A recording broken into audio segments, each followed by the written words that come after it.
Қайырлы күн достар, сіздермен бірге Гүлмира Жұбанышбай. Бүгін мен сіздермен жылдам оқудағы негізгі трюктармен бөлісетін боламын. Арнама тіркеліп, лайк басып, комментарий жазуды ұмытпаңыздар.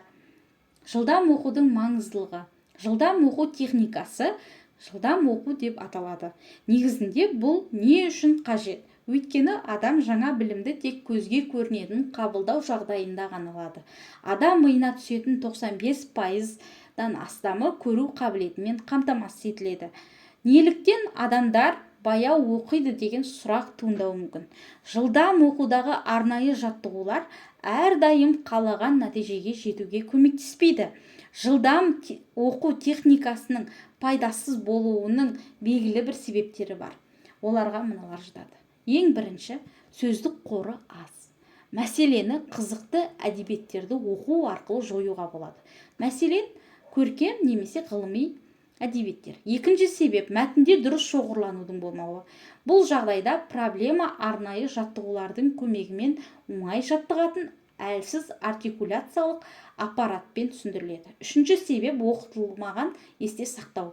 Тек кітапты үнемі оқып, талқылау немесе оқығанын қарапайым еске түсіру арқылы дамытуға болады. Төртінші себеп, кітапты күрделі мазмұны. Мәтіндегі күрделі сюжетті, көптеген күрделі сөйлемдерді әрқашан бала, тіпті ересек қабылдай алмайды. Белгілі бір сөзге үнемі оралу, мәтінде түсініксіз сөздер жиі кездеседі. Оны нақтылау қажет.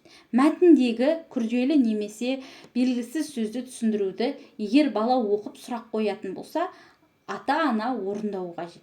Немесе түсіндірме сөздікке, немесе интернетке жүгінуі қажет болады. Енді негізгі бөлімге оралсақ, жылдам оқудағы негізгі трюктар. Жылдам оқуға үйрету технологиядағы негізгі ойларды меңгеруден бастау керек. Бұл негізге мыналар жатады. Ең бірінші, тек пайдалы кітапты оқыңыз. Егер сіз табысты болғыңыз келсе, онда сіз дарынды кәсіпкерлердің өмірбаянын немесе соған байланысты өзіңіздің мақсатыңызға қарай кітаптарды дұрыс, нақты таңдап алуыңыз керек. Екінші, тек оқуға оңай презентациясы бар кітаптарды таңдаңыз. Олардың арасында қазіргі авторлардың қолжазбалары бар. Бұл жағдайда классиктер орынсыз болады.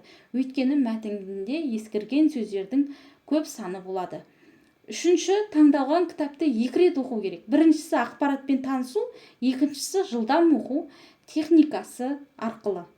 Келесі, сізге ыңғайлы жерлерде ғана оқыңыз. Жақсырақ үйде және маңызды мәселелер бойынша үзіліссіз кем дегенде 1-1,5 сағатта оқуға кеңес беремін.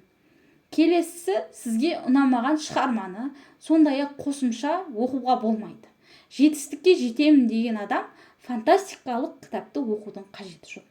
Тек қана өзіңізге қажетті кітапты таңдап алғаныңыз дұрыс.